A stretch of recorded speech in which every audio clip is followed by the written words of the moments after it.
अस्सलामुअलैकुम सामीन। 14 शाबानुल मुअज़्ज़म और 13 फरवरी है। ख़बर का उन्वान है धर्म, लालच और लानत। ये साबिक़ वसीम रिज़वी हैं। आप इनका अंजाम देखें।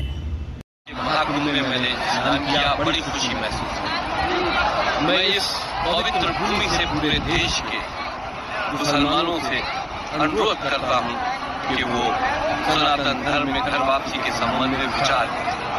मैं एक ऐसा संगठन तैयार कर रहा हूँ अपने मित्रों के माध्यम से, जो हमारे संगठन के माध्यम से मुस्लिम परिवार सनातन धर्म में घर वापसी करेंगे। उनको हम प्रति माह 3000 रुपए देते रहेंगे उस वक्त तक जब तक कि वो पूर्ण रूप से सनातन धर्म में सेटल न हो जाए। और जो लोग कारोबार भी करना चाहेंगे उनको कारोबार से भी छोटे कारोबार से जोड़ने की कोशिश करें।